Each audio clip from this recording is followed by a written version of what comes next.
So, yes, there really is an XKCD for everything. Tonight, I'll be talking to you guys about Impostor Syndrome. This is actually kind of a dry run for a presentation I'll be doing sometime next weekend at DevSpace out in Huntsville. So y'all are my guinea pigs. I hope you're happy with that. And before we get really started, tonight, pretty sure everybody here knows about the Memphis Technology Foundation. That's why we're all really here, is because they do a lot to bring our community together and to help out a lot of people. And they come up a lot in this presentation, actually, in one way or another. And the pizza and all the job descriptions that are on the tables are actually from CrossBrowserTesting. That's where I work. So if you guys are interested in any of those jobs, talk to me, talk to the guy in the corner there in the gray hoodie. Probably me, because I'm so much friendlier than him. That is my boss. I'm allowed to say these things. So,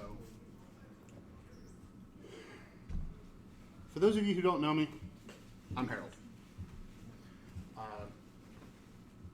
And I'm an imposter. Not of myself, obviously I'm me, but my brain constantly tells me that I am an imposter. Great if you could catch up at any point now. So, this has been something that I've struggled with for a very long time. I work in tech, and I work in an office that's probably about half people with relevant degrees and half not.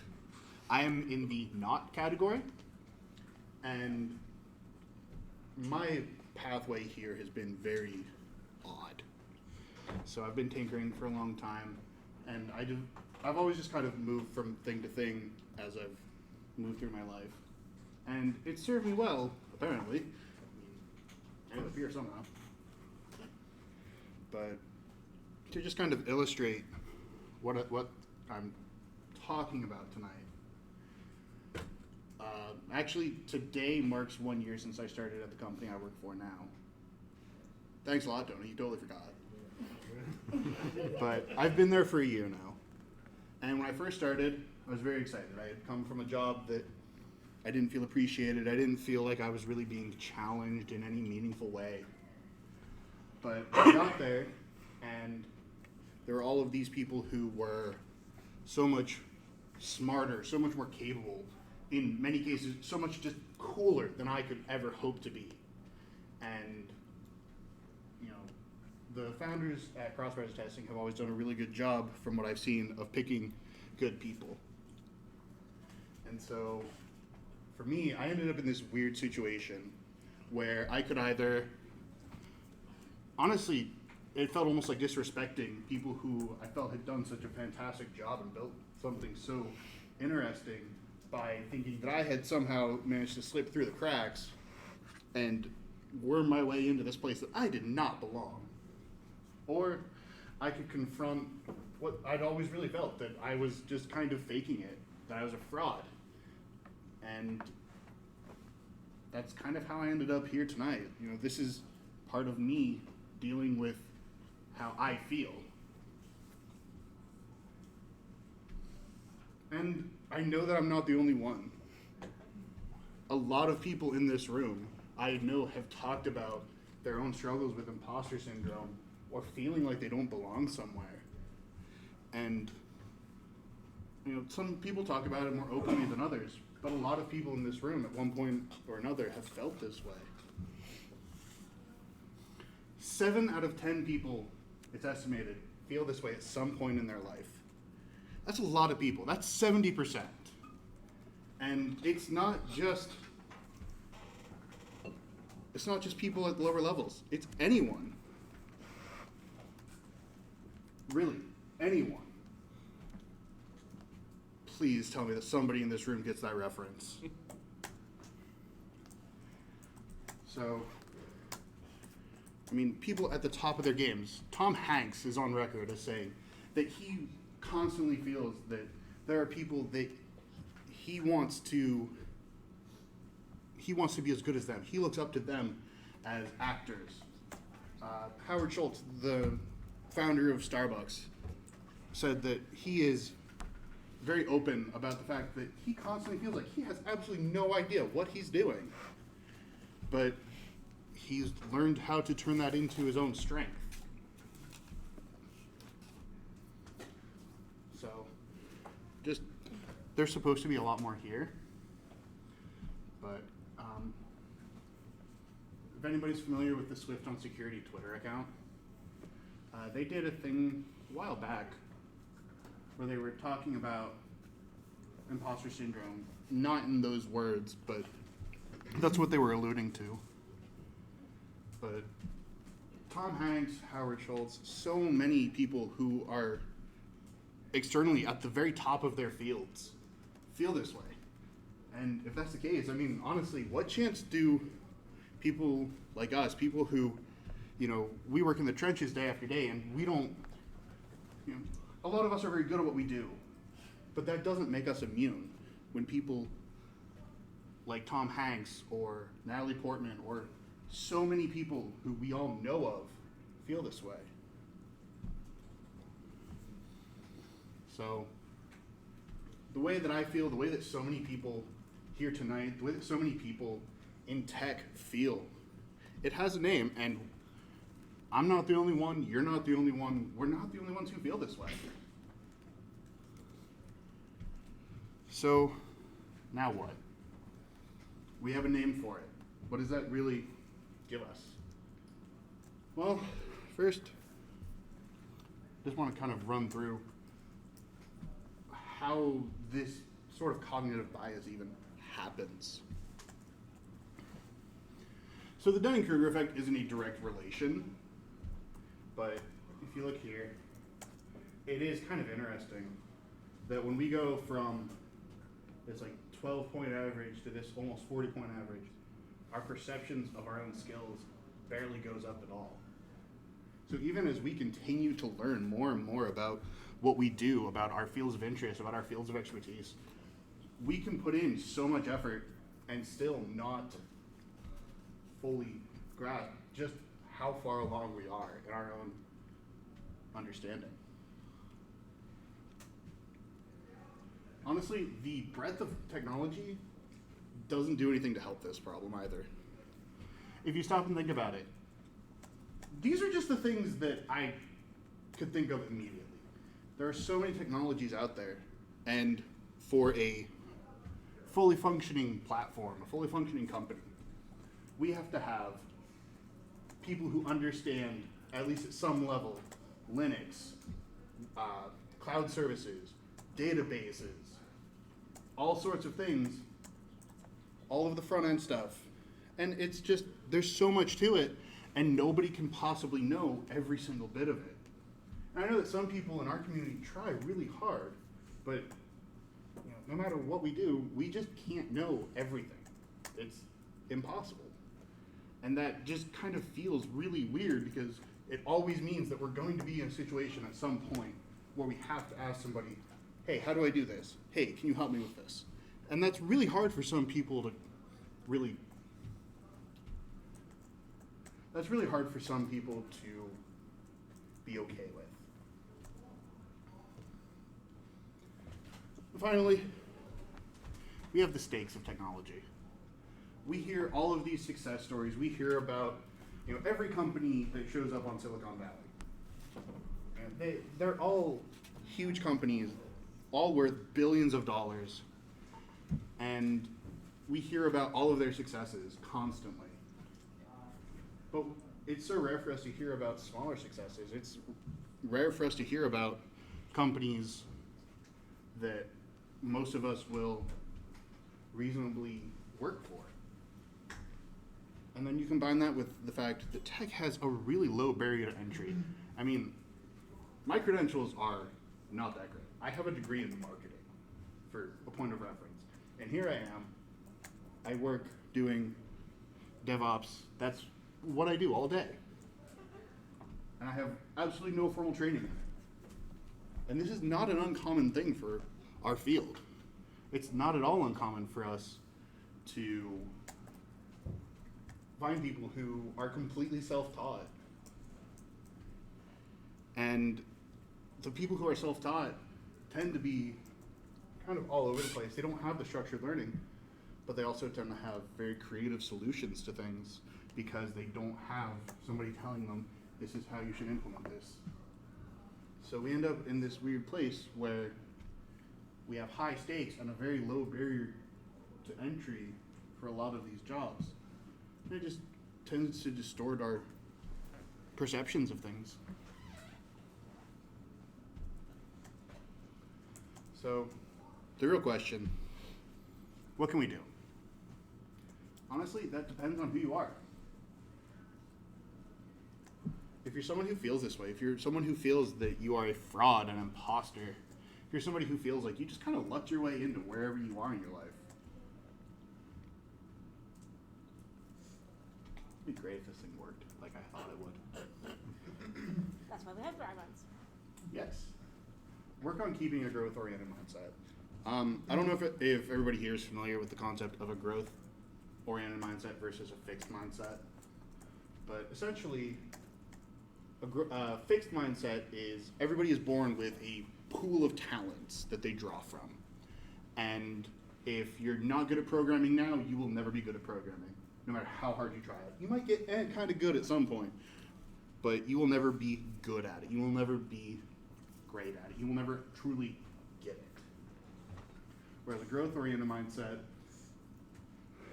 is honestly probably a much better representation of reality, where those of us who constantly have to work to learn things, we recognize that, and we realize that everybody else, all the people that we have always looked up to, they also are in the same place.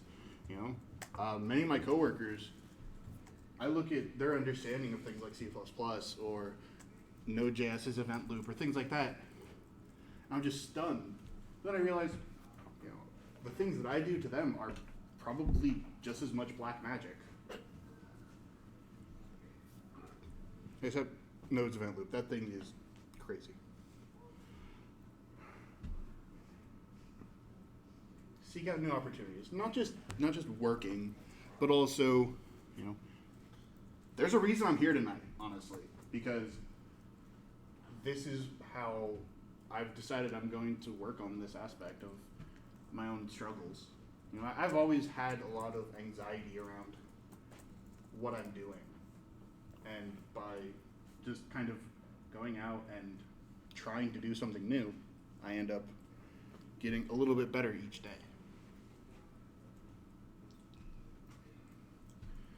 Find a good community to join, and I realize that pretty much everybody here is already part of MemTech, and if you're not, you really should do more with us. It's a really good community. The people are fantastic, except this guy. Our awesome parties. Ouch. But, you know, a good community when you don't always feel that you are the best you that you can be. There's honestly nothing that can help you more than that. Because, I mean, I remember I've been helping out with MemTech for a year and a half now, and you can ask anybody who has known me that whole time. I have grown so much just by being part of a group of people who support me and this whole community, and that's so vital, especially to people who don't always feel that they belong. And keep learning. I know that kind of seems like the kind of thing that might end up backfiring, but if you never stop learning, you will never stop adding value to yourself as a contributor. And, you know,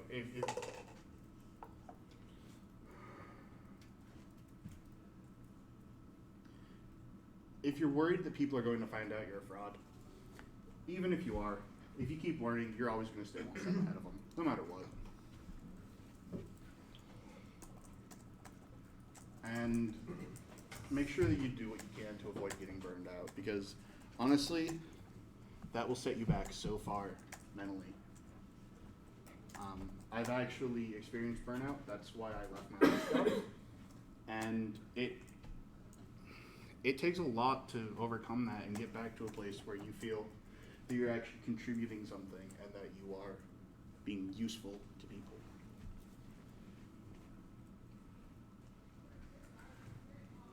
As a coworker or a friend or a community member, encourage the people around you, because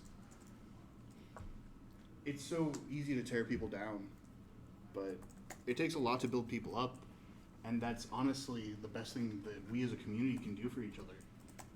And I don't just mean, oh, hey, good job, but also, if you have to criticize somebody, do it in a compassionate way. Don't say, hey, you screwed this up. Just say, hey, what happened here? I see that this was done incorrectly. Work with the people around you. Teach anyone and everyone that you can, because honestly, a lot of what I do each day is learning from the people around me.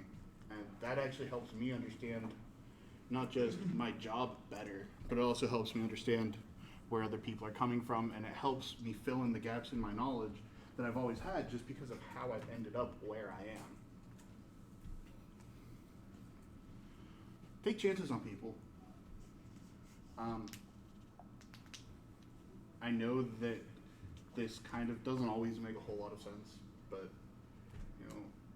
don't be afraid to give somebody the reins on a project or on planning an event or something like that, because it means that they can start contributing. And honestly, especially in a community this size, once somebody starts contributing, they're going to keep contributing. And feeling like you are actually contributing something really does help a lot. If you're already here, you're already part of a good community, but also strive to make it better. Because a community is useless if the people in it don't help each other.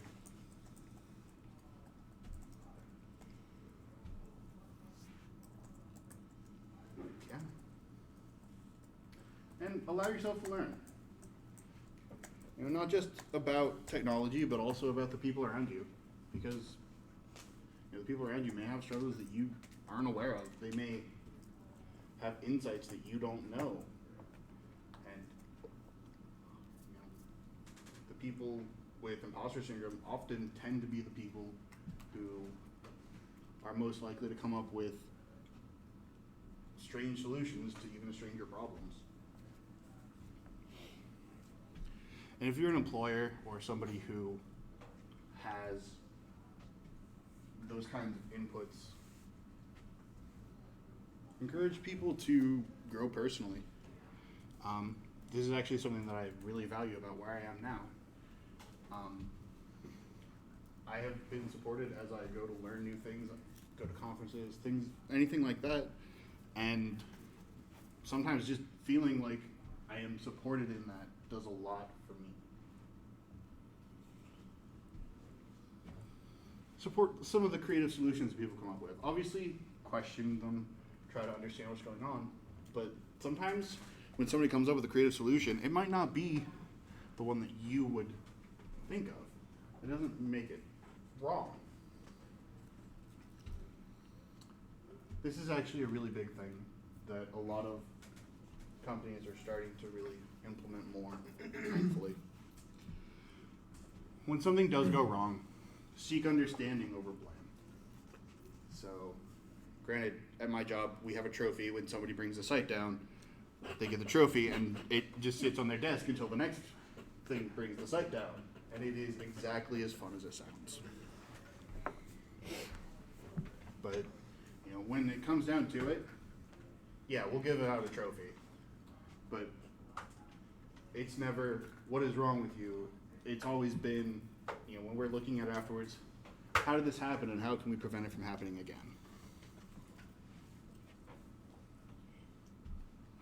And honestly, just acknowledging achievement, and not in that, attaboy sort of way. But I mean, honestly, just a simple, hey, I appreciate your input on this. I appreciate what you did on this project. Even just simple things like that can really mean a lot to people. And I know that sounds really simple, but a lot of places get this so wrong. So, alrighty. Does anybody have any questions tonight? Yes. How much would you say that these things apply to someone who does meet various requirements, but is new or something? This made sense in my head. So the reason I'm asking Where you have the paper credentials, but not necessarily the experience to go with it. That's sort of situation. So like, all of these say several years working, years working. To be entirely honest, I'm pretty sure that these job descriptions were kind of passed through our corporate filter. No, I'm not. This is not about CBT specifically. I was in fact about to say. It's a common thing, though. I was in fact about to say all of the things that I've looked at. 3 years experience, 2 years experience, and I'm like, okay then. Apply anyway. Totally. You don't go and apply anyway. But this is a presentation about impostor syndrome, and there's the theory of apply anyway because whatever, versus having an anti-impostor syndrome understanding of the X years of experience is more of a level of knowledge you're expected to have than an actual experience and all that. So, do you have any idea what I'm trying to say? Honestly, even fast food applications require X number of years of experience. Yeah. Human resources, especially in our field, excels at requiring 5 years of experience in technologies that have only been around 3 years. Or 6 months. I've seen it that bad. So this is normal. This is standard. This is because human resources does this. That's what they do. They screw these up, and so this is it. The job descriptions have to be taken with a real tall mound of salt. Yeah, that's exactly it. You called me salty? Hey, that's my job. No, that is his job. But yeah, that's exactly it. Like, human resources in a lot of companies gets a list of requirements, and they go, oh, well, I'm not sure if it's like they want the best of the best or what it is, or if they see like the pay scale and they're like, no, this person has to have at least this much. I don't know what it actually is that causes it, but it's super common. And but that can be really demoralizing to someone who is looking for a new job. Absolutely. Even if they aren't looking in the tech field or they are coming into the field, you look at that and it's overwhelming. You're like, oh, how could I ever possibly, how am I supposed to get this experience that everybody wants when I can't even get that first job? Fortunately, we do have kind of a secret weapon in the tech field. Called internships. Also, there's one that doesn't even require that much work. If you contribute to open source, a lot of companies, especially the ones that don't just look at a checkbox as you go through their hiring process, will look at that and they will say, oh, this person contributes. I can see their code style. I can see their documentation. I can see that they can work well with other people. And that's actually a really big boost for you. So. Excuse me, would you recommend some open source project for us? Yeah, because I'm a student. It really depends on what you're interested in and what you're good at. So right now, actually is probably the absolute best day for you to ask that. GitHub and there's a thing called DigitalOcean. Thank you. It's called Hacktober. It's Hacktoberfest. It's literally just encouraging people to go out and look at different things.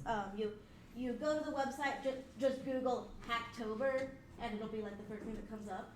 You register by linking your GitHub account, and then literally just like find an open source repository, make 5 useful pull requests to open source repositories, and if you're within the first 50,000 people to do that, you get a shirt. No, just it at all. Oh, You do 5, Hacktoberfest you get a actually has t-shirt. I saw something on the website with the number 50,000 on it, so you get They a have a T-shirt. listing available that you can Additionally- filter with the tech stack that you're familiar Yeah. with.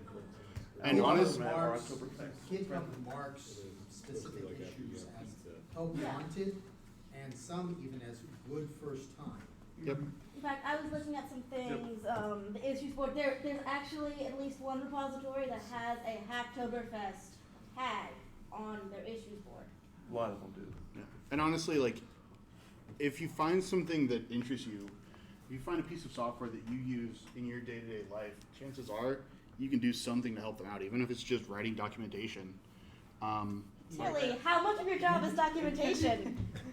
Yeah, like all of my job is documentation. Yeah, and that's a thing. That's something that a lot of companies are actually really looking for now, because we have so many places that have just wildly unmaintained entire platforms that have no documentation. Nobody knows what's going on, directly under the surface. At my internship that just finished, the general advice was touch PWF as little as possible, and when you do, pray. Yeah, there's a lot of places that have things like that. A friend of mine has a giant Perl script. Oh, jeez. Yeah, see, some people are already like, oh God, no. But you know you're right in front of him, right? This actually isn't at my office. We have, I think, one person who really uses Perl, and he's not here tonight. And he doesn't use it for the job. Thank God. But if that thing was documented, people might actually be able to go inside that black box that handles something business critical for his part of the organization, and it's not documented. Nobody touches this thing. People try to avoid even glancing over its directories because it's that bad. Documentation is also a really good way to learn what's going on in the code base. Absolutely. You will find bugs that the bugs didn't even know that they had by Absolutely. documenting things. Mm-hmm. And honestly, almost every open source project is always in need of people. So if you find something that is of interest to you, check it out. They probably need your help. There are projects out there for playing Dungeons and Dragons online. I'm not even joking. Absolutely. Roll20 is kind of crap. I would like to see some of those take off. Yeah, there's some really good stuff out there. Even in that specific realm. You could contribute to them and then put that on your resume. Yeah. Oh no, once I actually get some pull requests in and all, I'm gonna put my GitHub on my LinkedIn and my resume if there's space. So I don't remember who it was or where it was. I wish I did. It might have been somebody here, I don't know. But somebody told me one time they didn't like the term impostor syndrome. And I think about that a lot, and I think subconsciously I try not to say it, even though I've had it in my vocabulary for a long time. But the more I think about it, since I've been thinking about it a lot lately, I think that what we call impostor syndrome is sort of a genre of something that everybody who's successful has, because the drive to hold yourself to a higher standard and that feeling of inadequacy that pushes you to learn and make yourself better are essential to being effective and the best. So if you think LeBron and stuff, just think that they're the best all the time. It's that obsession with their adequacy that makes them the best. And I think that's like a really positive way of looking at those feelings and emotions, because a lot of times at work, I feel like I don't know what I'm doing, or I'm bothering everybody, or I'm too slow because I don't know stuff. And, you know, I could see that as me being down on myself because I don't think I'm good enough, but it's also because I care about what I'm doing. If I didn't care about my work or my job or my craft or my self-government, then I wouldn't feel that way. And so, like, I've thought about that a lot lately, just because it is something that we all sort of struggle with so much, to just look at it positively instead of negatively. Real quick, do you guys mind if I flip this around so that the people kind of watching can see who's asking questions and stuff? So, I have absolutely no idea. I haven't bothered to check. So, yeah, y'all are on camera now. Oh dear. so I see what you're saying, but there's a significant difference between I am humble and aware enough to realize that I am not the best. There are things that I do not know. I need to be aware of that. And this feeling of I am not qualified for this in any way at all. Why am I here? I need to start looking for a fast food job for when I get fired. The first, as you were saying, is a very productive thing. It is good to have a mindset that you are not the best and that your work can have flaws. The second one is more about what imposter syndrome is. It is the feeling of I am absolute garbage. There is no possible way that I am actually a good thing for this industry, let alone this company. Yeah, and a lot of mental health issues tend to fall somewhere along a spectrum. So anxiety, some people have, just kind of a generalized anxiety disorder, and some people have, ranging all the way up to severe anxiety problems like post-traumatic stress or anything of that nature. And it's all about handling where you are. And so, yeah, for a lot of us, we sometimes feel like we're not doing that great, and that's normal. That's not a bad thing. But some of us also tend to feel like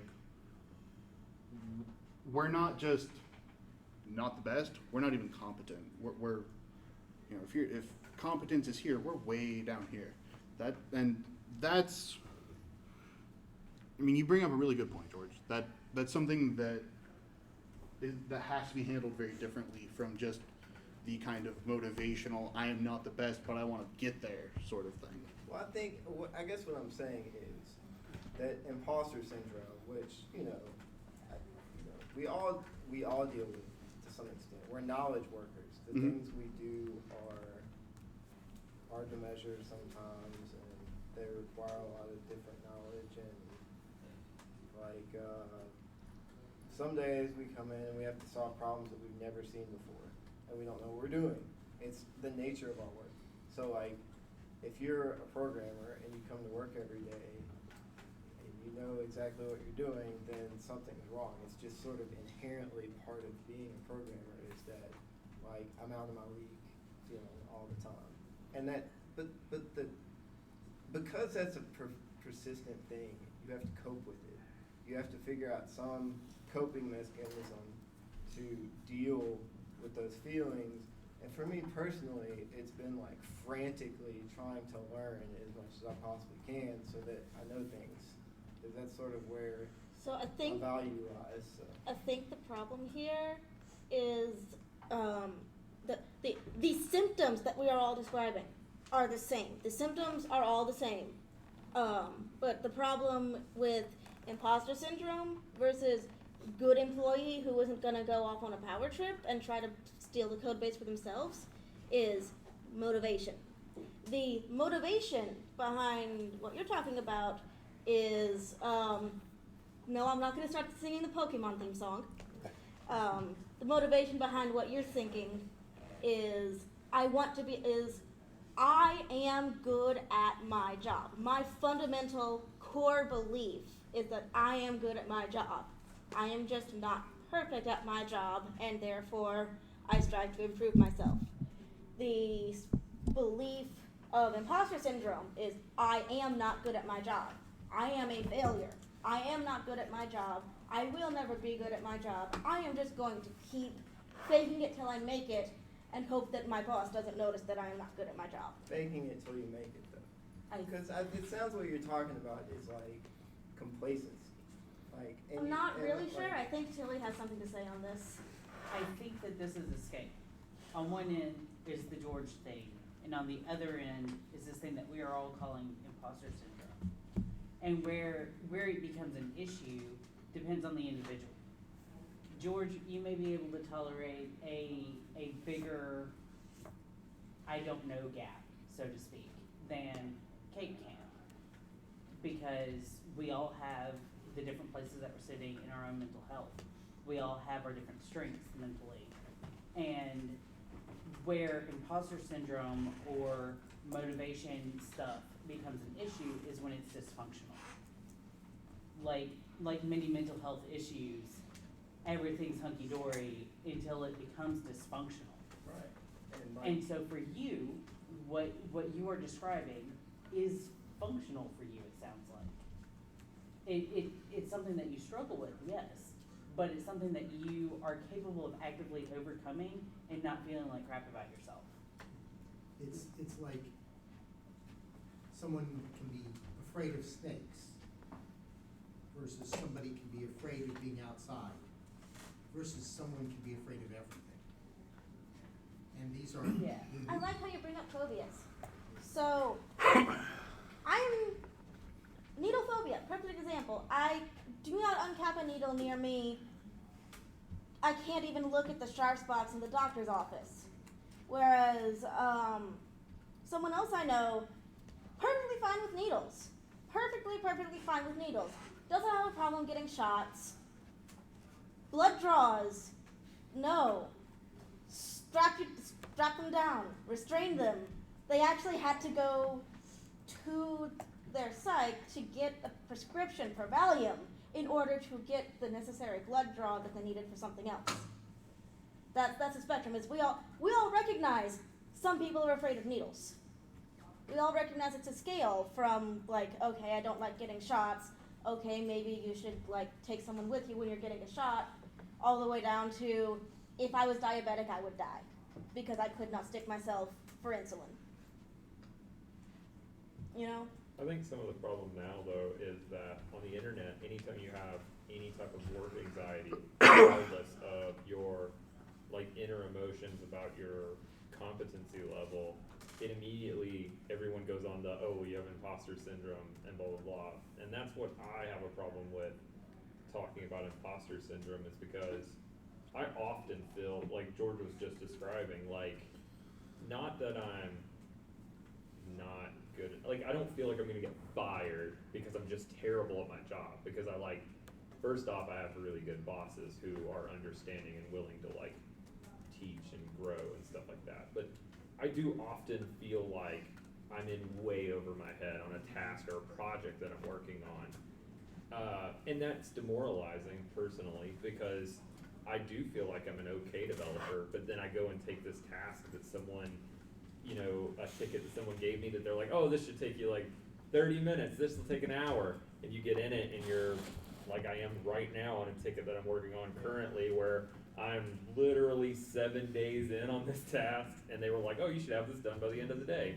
yeah. And I was like, okay, and it's really frustrating, but it also makes you feel awful. But then if you describe that, or if you like look on the internet for like ways of coping, everyone immediately jumps to, well, you have imposter syndrome, and I don't feel like I have imposter syndrome. I have work anxiety, which I think literally everyone who cares about performing and doing good work, I think everyone who does that has work anxiety. But I think a lot of times, unfortunately, it gets, I don't think there's a true diagnosis for imposter syndrome, but like it gets misdiagnosed as something much more severe and psychological than it really is. It's great to have terms to describe things, and I think imposter syndrome does encompass those feelings. And like I was reading about it, so the coin was termed. The term was coined in a 1978 article, "The Imposter Phenomenon in High Achieving Women: Dynamics and Therapeutic Intervention," and it's used a lot in management literature and stuff, and it's great because it gives us like a common language to discuss these sorts of things. I think where my experience has been is I got into this whole programming and web development thing knowing absolutely nothing, and right away got around a lot of really smart people, and also sort of simultaneously like learned that I could kind of do some things and wanted to learn a lot, but I still, like, to this day, 8-9 years later of doing this and being pretty successful at it, think, like, what if I'm not doing it good enough and they fire me, you know? I play that through my head all the time, and that's the essence of imposter syndrome. Is I have almost 10 years of experience doing this stuff. I've spoken at conferences. I hang around a lot of really smart people and talk about the things I do, and they are interested. And I know, you know, on paper and probably in reality, I'm good, I'm in the clear, but in my head, I'm not. And I think the thing is, a lot of times when you get into sort of a craft or a profession or an art or whatever it is that you want to be good at, there's a period of time where that is just crushing. But then 10 years, 20 years, 30 years down the road, when you're still feeling that way, you've had all that time to learn how to cope with it and how to think about it and how to like process it in your head and how to deal with it. And it's like that with a lot of sort of emotions and feelings you have, anxiety included. You know, people live with depression, and they live with depression and they fight it every day, but all you can do is cope. And like, I think that's sort of where I come at this topic is like, I like sharing how I cope with these things. And I think there are some sort of solid ways to cope with them. A, try to be the best you can possibly be. You know, if you want to play the violin, like be the best you can possibly be. Because it's that, like, those feelings of inadequacy that drive you to learn more and push harder. And if you give up and accept that you're just lucky, then I feel like it's not imposter syndrome anymore. It's like submission or something, or you're just not in the thing you like to do. But like, if you think about it positively and try to sort of overcome that stuff and put it in a box where you know, like, these are things I have to deal with. This isn't like. So how do you deal with it? Regardless of what you call it, how do you deal with it? Well, I mean, like, literally earlier today, like, thoughts are running through my head of, like, I can't do this thing, it's taking too long, I'm gonna get fired. You know, that's like an everyday thing. And how do I deal with it? Like, I don't know, it's hard. You hang in there and you, I think for coping me, it's mechanisms learning. for people are different. Yeah, Definitely, everybody's yes. gonna have a different coping mechanism for their system. For me, it's learning. Like, that's what I do. I learn obsessively, and I like come to these things, and I like ask questions at work, and I like try to do the best I can possibly do. For other people, it's different. You know, I mean, I don't know. That's For just me, been when my I get to that thing like I was talking about earlier, I literally get to a point where I'm just like, I don't know. And then I try and do whatever I can, and then I submit it to someone much smarter than me and say, okay, here's my best thing that I can do. And then they go, oh, this is pretty close. Or, hey, maybe we should try, you know, encapsulating this a little differently, or whatever. And then it makes me feel a whole lot better, because even if we don't use any of that code, I submit it up, I'm actually engaging and having a conversation with somebody who's going to help me solve the problem. And it sounds like you're in a place where even if you're off the mark, they're going to tell you, hey, here's what could have been done better. It sounds Oh, yeah. like it's the kind of place That's where one of the definite benefits of being around a good team, is that we have, you know, constant communication around what we're working on, how we're working on it, and you know early on in the process as the direction's going wrong, and then you also have code reviews. I don't know what a non-technical equivalent to code reviews is, but we have code reviews, and then we look at each Yes. other's code and talk about it. You asked like how what do you do though? Like one thing I have to say is passionate programmer. So like Chad Fowler wrote Passionate Programmer, and one of his big things in the book is like being the worst person in the band. And like he talks about getting together with people to play music where he's like they're way better than him. And like there's something about knowing you're the worst person in the band and being able to sort of like hang out with these awesome people where you realize that just by being able to hang out with them and just being like good enough, like you said, that's pretty close, is like all the sort of affirmation I need, I guess. Yeah, and you know, this whole thing does span an entire spectrum full of whatever you want to call it. And for some people, you know, just that the motivational aspects of it can be extremely powerful.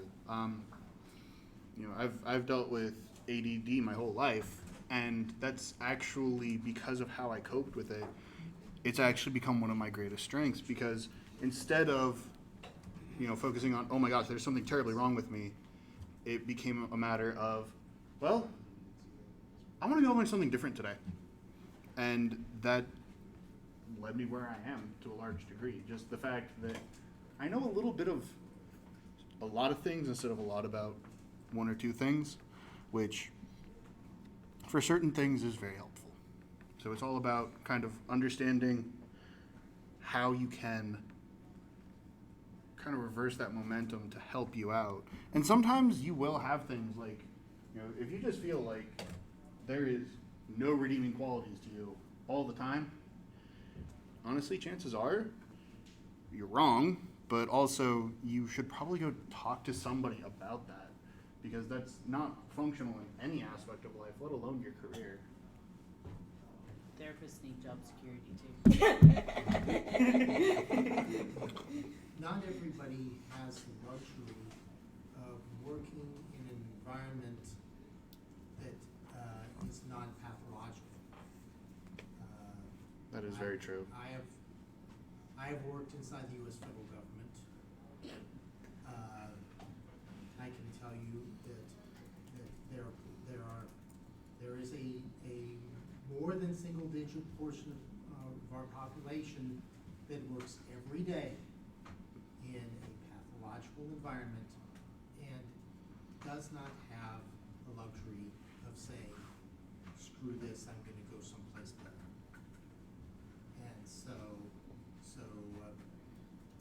you can't always count on being in a place where your boss or your coworkers or whatever structure that the corporation, et cetera, has is there to help you. And so part of what this has to do, what has to happen, is how do you deal with this outside of this organization? How do you deal with it as an individual? How we deal with it as a community, not as employer-employee, because we can't always count on our organizations. We just can't. That was sort of the main point of the presentation, wasn't it? Of what can I do for myself? What can I do as a person for my coworkers? And speaking of, several people have brought up teams and work environments. So since this is technically still a question and answer, how would you say that agile methodologies, particularly Scrum teams, can help with or even hurt imposter syndrome? They're better than nothing, I can say that. Yeah, honestly, having a framework, even if it can be improved, is still usually better. Now, a framework can be taken to the point of pathology.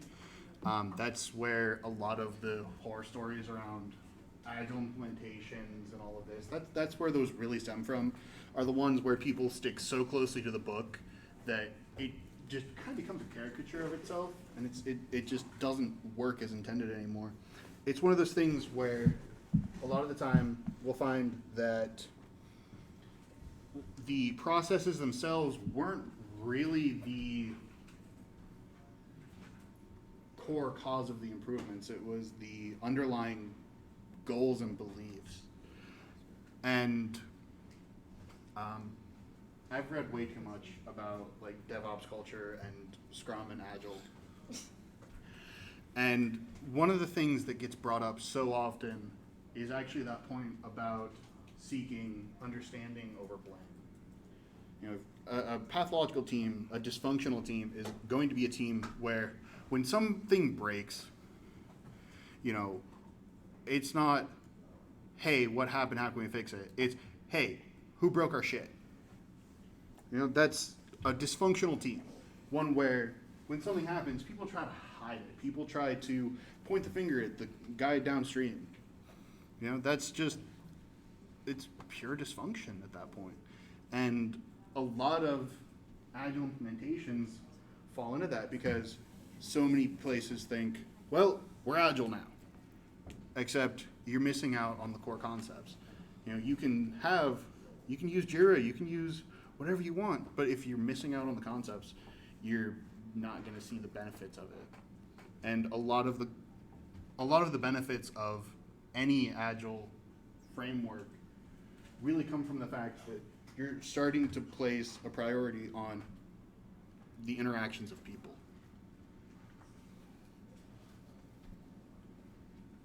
I think I've heard that there's some places where people like try to climb over each other to get ahead. Imagine that would be particularly bad in this case. Yeah.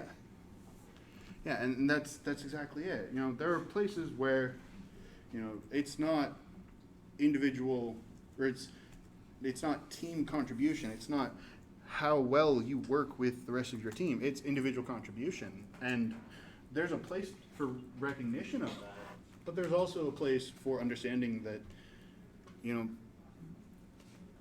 people are put into teams for a reason. If a team just can't work amongst themselves, they're not a functional team. I mean, it's pretty much by definition at that point.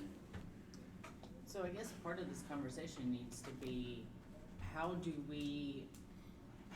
we as individuals modify our behavior to positively impact the psychosis, hopefully lack thereof, of our teams? And like, sometimes all you can do is leave. but even if we within ourselves are dysfunctional, how can we filter that and not be harmful to others, even when we are feeling bad ourselves?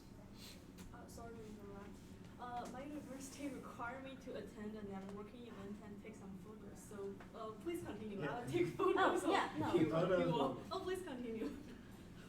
So as far as how we can stop being so kind of crappy to each other, I mean, if we recognize that we are doing that to each other, we're already on a better path than we were before that realization. And unfortunately, if you're in an organization where you're finding that more and more and more of your interactions with your teammates, with the people above you, or sometimes the people below you, are becoming more and more toxic, you know, if you're the only person who recognizes that, you're the only person who thinks that that matters, unfortunately, a lot of the time, unless you can get some kind of buy-in from other people, your only real recourse is going to be to find something different.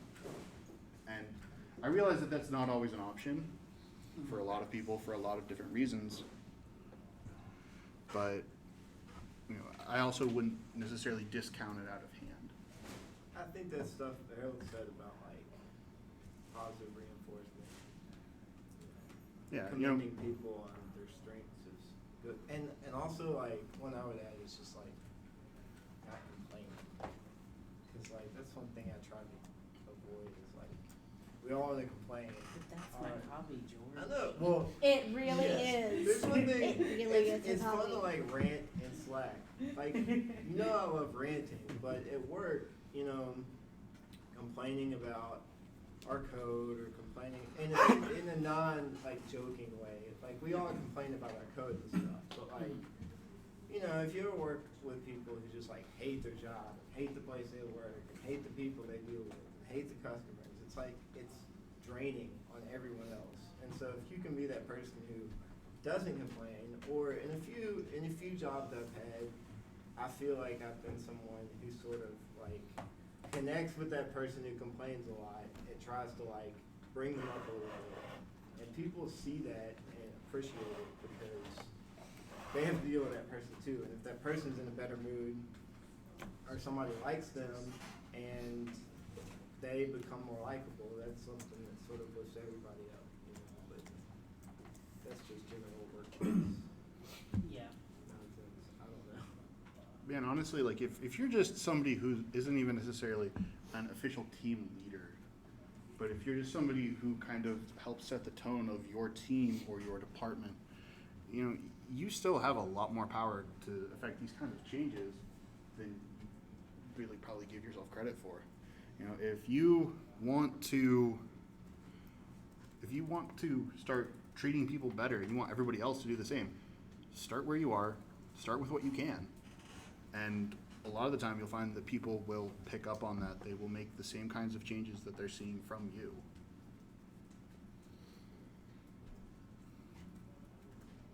I'm sorry, I don't know your name, the guy beside George. Me? Yeah, you. Josh. So you said that when somebody else in your team looks at something that you've done, even if it's incorrect, they tend to be a lot more positive about it. They tend to be a lot more, hey, here's how we could have done it. I mean, do you think that's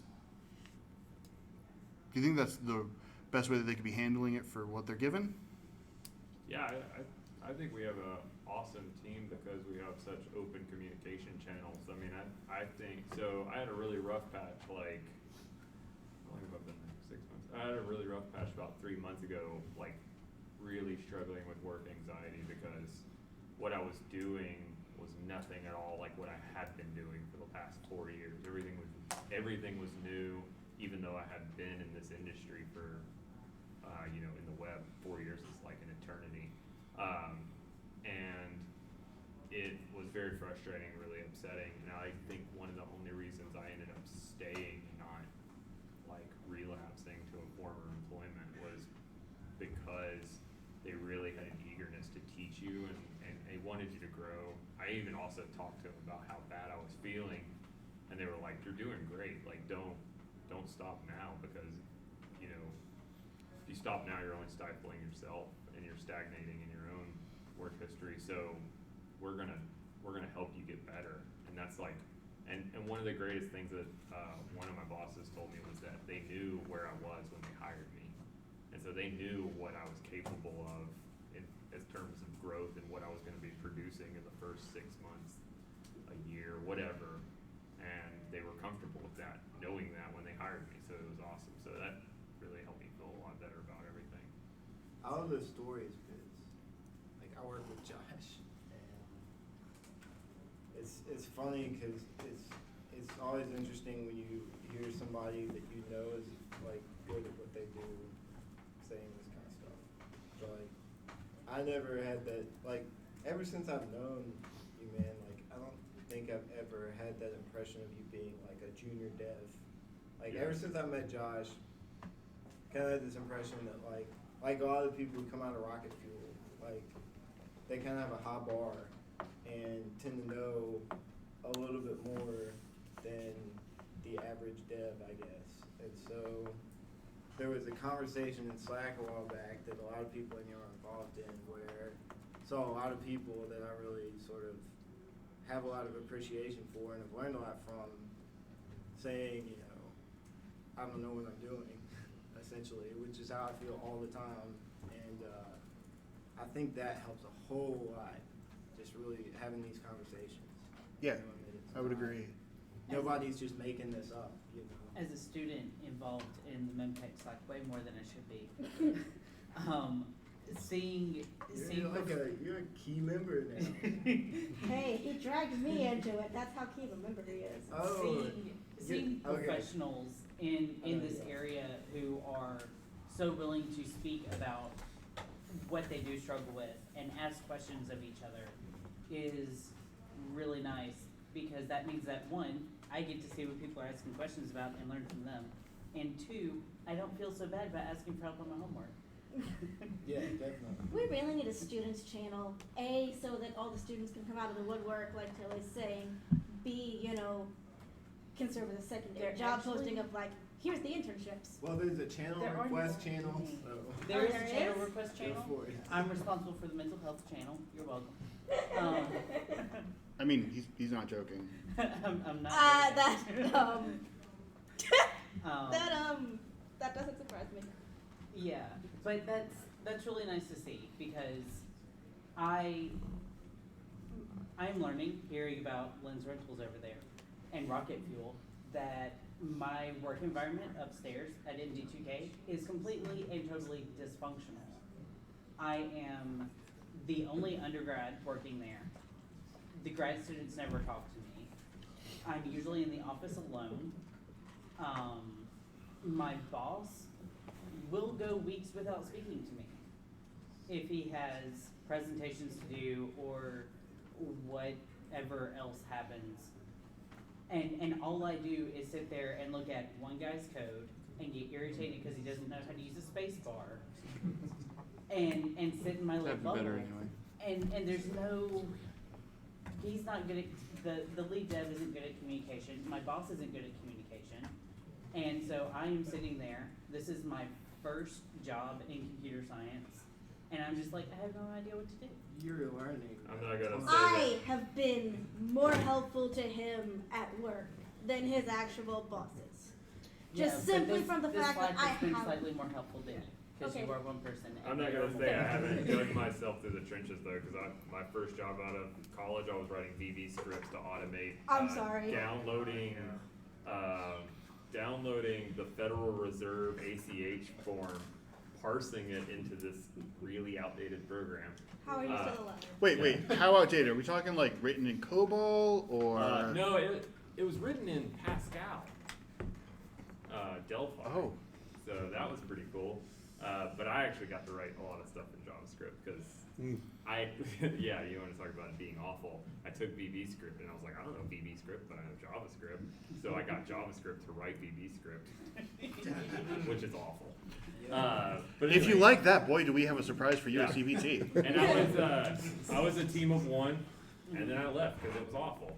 The Yeah. exact same scenario. But then I went and put myself in the exact same scenario. I was a team of one at an agency who made websites for lots of really crappy clients in Memphis, and that was awful. And then I got a job at Rocket Fuel, and things got a lot better. Specifically because I was on a team of people who gave a crap about producing good work, but also staying relevant with times. And then moving to Lynn's Rentals, it was like Rocket Fuel on crack. Like it was just another step up because they have a propensity to use the latest technology. Our boss sometimes on the weekend will literally just take a language and write a new thing that we're gonna have to learn how to use on that Monday because he felt like doing it. We have a Go app. He has hundreds of Rust apps because he really likes Rust. Our thing is written in Ruby. We use React, all these modern things, relatively modern things. He just wants to use them, and if you can find a use case for him, do it. So it took me a long time to find a team that I thoroughly enjoy working with and working on the projects that they work on. Because in all honesty, to me, figuring out how to rent people camera lenses is incredibly boring. I Because totally didn't realize that that's what Lynn's Rentals rented, but that Yeah. makes so much sense. I usually tell people we rent contact lenses, and I most thought of it the was time, trucks for some reason. most of the time people believe us. yeah, I'll so be well, I love to say sometimes you go on a trip and you only need one contact lens. And they're like, yeah, that's okay. So like, There you go. yeah, the idea of like learning how to rent people camera lenses it doesn't sound fun. But when you actually break down all of the like insane things that we have to worry about, there's a lot of really fun computer science problems. Like, once again, I'm not a photographer, I know nothing about cameras, I know nothing about the whole like that camera industry, but there are really interesting problems like you need to get a package A to location C in this amount of time frame, and this is what you have to work with because FedEx API is garbage. And so good luck. And there's also really interesting problems like how many of box A can we fit in box B, not seeing either of the two items. We only know relative shapes and sizes. So it's like a lot of really fun computer science-y problems, but they're masked in a, oh, we have to rent camera lenses way. Yeah, MD2K does a lot of really interesting computer science problems, but that's what the grad students work on. Yeah. And the grad students work on teams, and I'm the only undergrad. So that's why I get the short end of the stick there, primarily. This is probably just a general mental health tip that everybody's heard before, but like, I also had a terrible first job out of college. It was a team of one. My boss hated me. But hobbies are important, I think, you know, because like, unrelated to anything you're doing, you know, you're gonna challenge yourself, you're gonna learn problem solving, and you're gonna feel better about yourself overall. Like, even if it's not something that you can take to your team, like, you're gonna have something else to talk about other than just like, this job sucks. You're like, oh, I did something cool this weekend. And it'll make you feel better and inspire you to where you're gonna feel good enough about yourself that you can go get a better job. Yes, and I would love to have time for hobbies, but right now, yeah, doesn't everybody. Memtech Yeah. and cleaning my kitchen every weekend is my Yeah. hobby. One thing So- about being in school is you don't have to worry about like whether you're doing the right thing. Just like be in school. Oh, you do. Is my homework turned in? Did I pass that test today? That's all you have to worry about. Probably not. So I guess the takeaway here is that the best solution to imposter syndrome and really any thing where you're feeling work anxiety of any form is in fact your team. The team can make or break your abilities, your perceived abilities. And, you know, your perceived abilities do in fact have a measurable effect on your actual abilities. I don't know. Like on that I note- sort of reject that notion because I think you could take certain people and put them in like terribly dysfunctional teams and they would become sort of natural leaders. So like I think to some extent, and then you have other people who you can put in those teams and they sit in the corner and they make sure everything is done so that everything flows Well, those are smoothly. gonna be the There's- people who don't have these issues to deal with.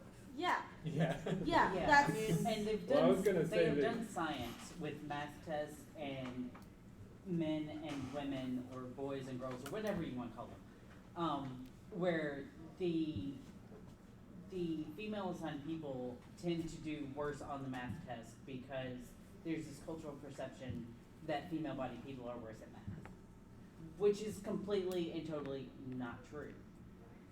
Because I can't remember how they removed those variables, but they did the science, and the science said that those people are just as good at math, but under certain conditions, they may do worse on a test. I did a lot of tutoring work in college. I kind of lived in the math center. I very, very often had female assigned students come in, say, and it's really, you see it the most in the gen ed classes and the sort of like step up to the gen ed classes. You have these female assigned students who come in and say, I can't do math, this is hard, please help. And you get down to it and you realize, no, they actually understand what's going on. They know how to do all the things. It's just this one little thing where, say, translating this part of a word problem into an equation is just one little thing is tripping them up, and then you get them and go.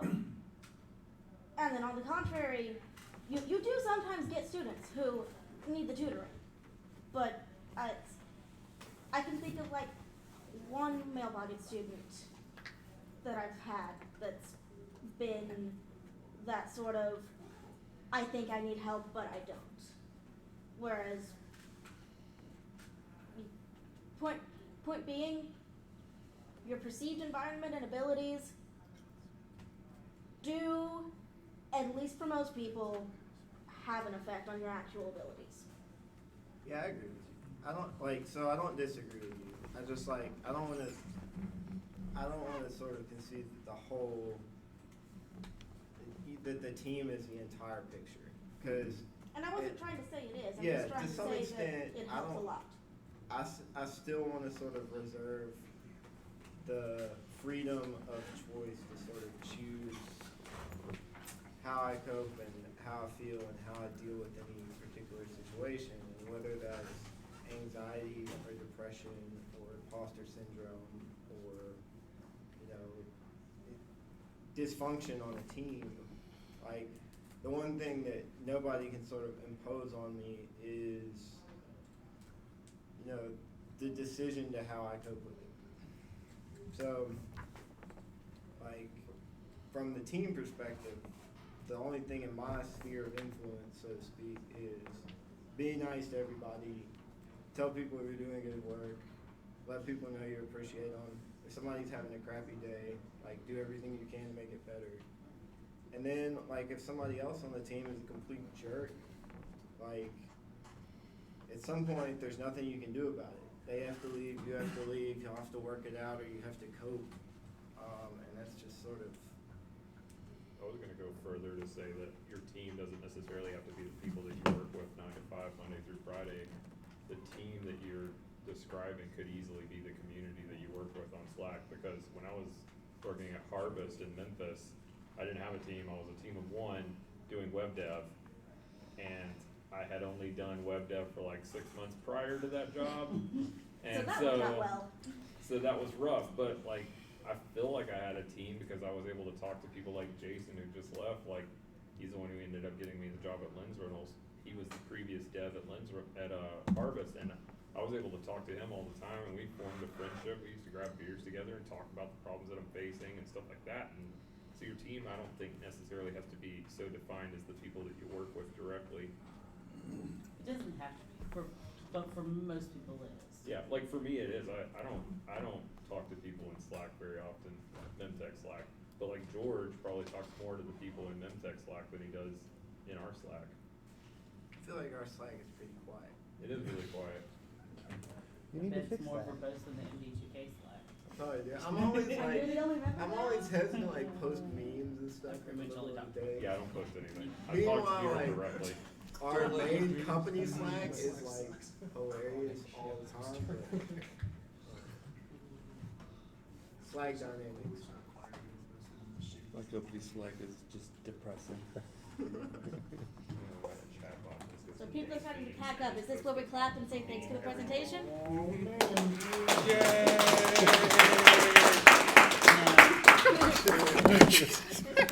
The camera's still on.